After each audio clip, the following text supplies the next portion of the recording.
Sir कर्मचारी संघ के जिला प्रधान मलकीत जी नारेबाजी करवा रहे हैं अभी। इसके बाद जो अपना संबोधन महिलाओं के समक्ष रखेंगे, आप देख रहे हैं, आप सुन रहे हैं।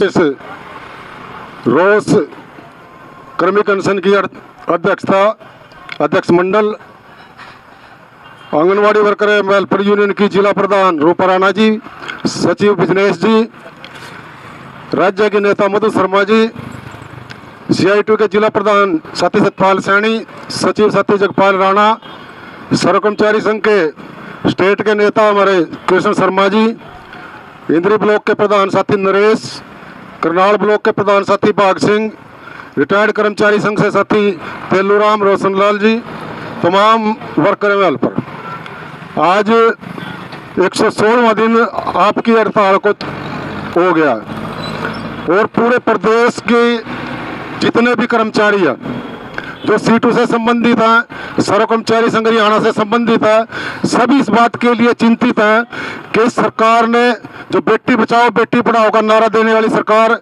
और बजट में मुख्यमंत्री जो बड़ी बड़ी बातें करते हैं कि बजट महिला सशक्तिकरण के लिए है, मतलब उनको शर्म नहीं आती। इतने दिन हुए जो ये महिलाएं सड़कों के ऊपर बैठी हैं, तो इनकी मांग मान लेनी चाहिए। गर्मी आ गई है, सर्दी ऊपर से चली गई है, शीतलहर हमने झेल लिया, धुंध हमने झेल लिया, लेकिन सरकार इतनी बेशर्म सरकार जो ये रवैया अपना रही है, शर्म आनी चाहिए इनको कि महिलाओं को इतने दिन जो सड़कों पे बिठाया है, तो इसका खामियाजा तो सरकार को भुगतना पड़ेगा। दूसरी बात, कोई नई मांग नहीं कर रहे। जो प्रधानमंत्री जी जो बार बार विदेशों की भी चर्चा करते हैं कि विदेशों में भारत की साख बढ़ी है, लेकिन अगर कोई विदेशी हमारे भारत में आके देखे, हरियाणा में आके देखे कि महिलाएं, ये सरकार जो बड़े बड़े ढिंढोरे पीटती है, ये इतनी संख्या में महिलाएं इतने दिनों से जो सड़कों पे है, ये इनकी सारी पोल खोल देता है कि यहाँ का जो सरकार है वो कैसी है। दूसरी बात, लगातार कर्मचारियों के ऊपर जो हमले हैं, मजदूरों के ऊपर जो हमले हैं, सरकार लगातार इनके ऊपर बढ़ रही है और जिस तरीके से सरकारी विभागों को बेचा जा रहा है, आंगनवाड़ियों को भी इनकी साजिश है कि किसी न किसी तरीके से इन आंगनवाड़ियों को भी बंद किया जाए और बच्चों के खाते में सीधे पैसे दे दें। इसी तरीके से स्कूल में भी कोशिश की कि मिड डे मील को बंद किया जाए, बच्चों के खातों में सीधा पैसा है, लेकिन ये सरकार अब कहना चाहते हैं कि जिस तरीके से गैस की सब्सिडी दी थी कि आप पूरा पैसा दीजिए गैस का और आपके खाते में सब्सिडी के रूप में जो पैसा फालतू होगा आपके खाते में आएगा, लेकिन आज सभी भूल चुके हैं कि सब्सिडी खाते में आएगी या नहीं आएगी, कोई नहीं चेक करता, क्योंकि पता है सबको कि अब सब्सिडी खाते में नहीं आती। तो धीरे धीरे करके ये सरकार यही चाहती है कि जिन बच्चों के खाते में थोड़े दिन पैसा डाल के उसके बाद ये पैसा ना देना पड़े। इसी तरीके से स्कूलों में भी जो मिड डे मील बंद करके बच्चों के खाते में थोड़े दिन पैसा डाल के इस खाते के पैसे को बंद कर दे, और जब खाते में सीधा पैसा आने लगेगा तो आंगनवाड़ी वर्कर हेल्पर की जरूरत नहीं रहेगी। तो इसलिए सरकार इनका भी निजीकरण करना चाहती है, जिस तरीके से और विभागों के ऊपर सरकार की नजर है। जो मतलब प्रधानमंत्री जी जो कहते थे कि निजीकरण नहीं होगा, सरकारी संस्थाओं का हम विस्तार करेंगे, अपने घोषणा पत्र में जो वादे किए थे, लेकिन जब बिकने लगे महकमे तब इनसे पूछा भी गया कि आप तो रेलवे स्टेशनों पे चाय बेची आपने, आप रेलवे को ही बेच रहे हो। अब उस टाइम भी प्रधानमंत्री का बयान था कि रेलवे पे मैंने चाय बेची है, रेलवे से मुझे बहुत प्यार है, लेकिन रेलवे को नहीं मैं बिकने दूंगा।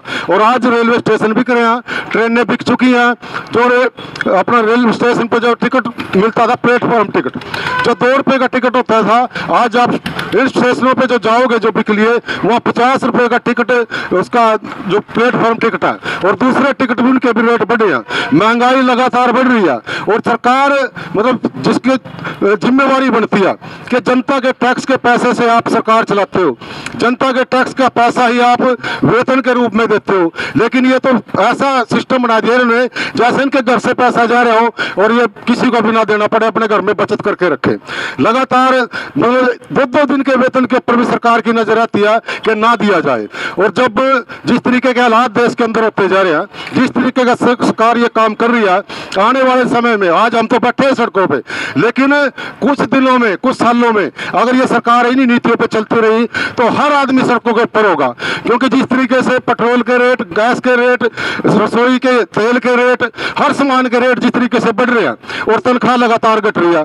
अभी आपके बीच में चर्चा करी भी होगी साथियों ने कुछ, जो कौशल रोजगार निगम बनाया है, जो हम अपने बच्चों को पढ़ाते हैं कि आप पैसा खर्च करते हैं, हम जितनी हमारी हैसियत होती है कि हम ज़्यादा से ज़्यादा पैसा अपने बच्चों के ऊपर खर्च करें, वो पढ़े और कोई अच्छी नौकरी, बढ़िया नौकरी इसको मिले और आने वाले टाइम में हमारा भी भविष्य सुरक्षित हो, उसका भी भविष्य सुरक्षित हो। लेकिन ये सरकार वो सारे रास्ते बंद कर रही है।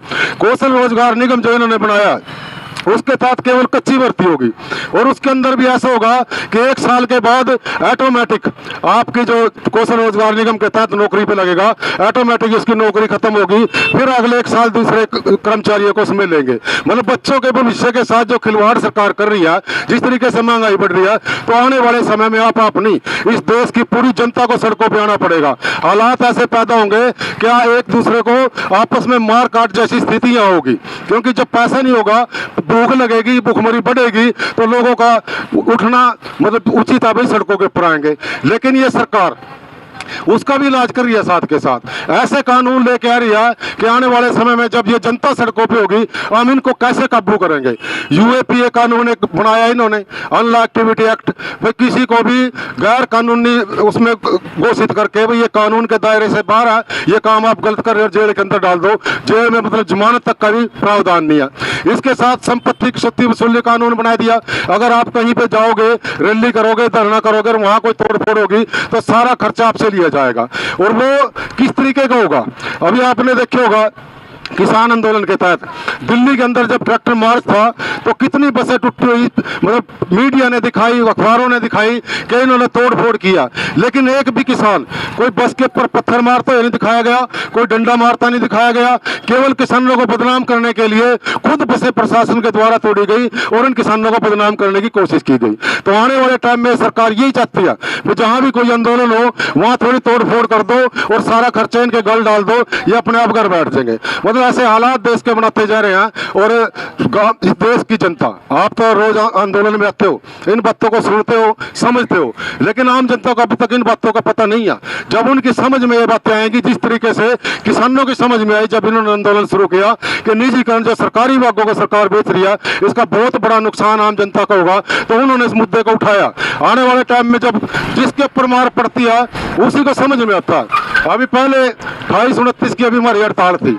हम हर विभाग के कर्मचारियों से हमने अपील की कि सरकार की जो मजदूर, किसान, छात्र, नौजवान विरोधी नीतियां, इनके खिलाफ हम हड़ताल कर रहे हैं। साथी ज्यादा से ज्यादा संख्या में हड़ताल में आए ताकि सरकार को पता लगेगा आपकी नीतियों से कितने लोग खपा हैं। लेकिन कुछ लोग, जब आप जिक्र कर रहे थे अभी साथी कृष्ण शर्मा जी भी, जगपाल राणा जी भी, जब स्वास्थ्य विभाग के कर्मचारियों से हम बात करते हैं कि आप आइए, संगठन बनाइए, आंदोलन में आइए, हड़ताल करिए, लेकिन उस टाइम उनकी समझ में नहीं आता। उस टाइम केवल उनको अपनी तनख्वाह दिखती है, अपनी ड्यूटी दिखती है। लेकिन आज जब नौकरी से निकाले गए, कल के एक ही दुआई लगा रहे हैं कि हमारे बीच में कोई संगठन नहीं आया। हर संगठन से बात करने की कोशिश कर रहे हैं और आज समझ में आ गया उनको भी संगठन कितना जरूरी है।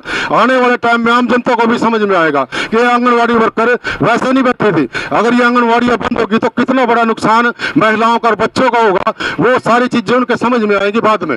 लेकिन सरकार लगातार इन नीतियों पर बढ़ रही है और जनता फिलहाल कबूतर की तरह आंख मीचे बैठी है। लेकिन बिल्ली छोड़ेगी नहीं, कबूतर आंख मीच ले चाहे जो मर्जी कर ले। तो ये नीतियां हमारे ऊपर खड़ी है, ये लगातार आगे बढ़ रही है और हम संगठित होने के नाते हम इनका विरोध कर रहे हैं, आप भी इनका विरोध कर रहे हैं। तो आपका इतना लंबा आंदोलन जो चला, मतलब क्रांतिकारी सलाम है तो आपको कि आप लेडीज होते हुए मैं एक बात कहना चाहता हूँ, हमारी 2 दिन की हड़ताल थी सिर्फ, और आपने देखे होगा कि संख्या में लगभग 85,000 कर्मचारी हड़ताल पे गए होंगे।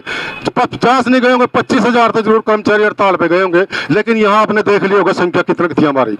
आप इतने दिल से बैठे हो, जो 2 दिन नहीं बैठ सके कर्मचारी, मतलब आपको सलाम है इस चीज का भी आप इतना बढ़िया तरीके से आप इस आंदोलन को चला रहे हो। लेकिन सर्व कर्मचारी संघ का जिला प्रधान होने के नाते जैसे जैसे आदेश आपका संगठन करेगा, हम हर आदेश पे खरा उतरने की पूरी कोशिश कर रहे हैं। और हमारे कर्मचारी साथी आपके बीच में आते भी हैं। जैसे कोई आंदोलन की कॉल आएगी तो हमारे साथी आपके बीच में रहेंगे। जो भी प्रोग्राम आपको होगा हम आपके साथ हैं। धन्यवाद साथियों, अभी आपने सुना सर्वकर्मचारी संघ के जिला प्रधान मलकीत जी।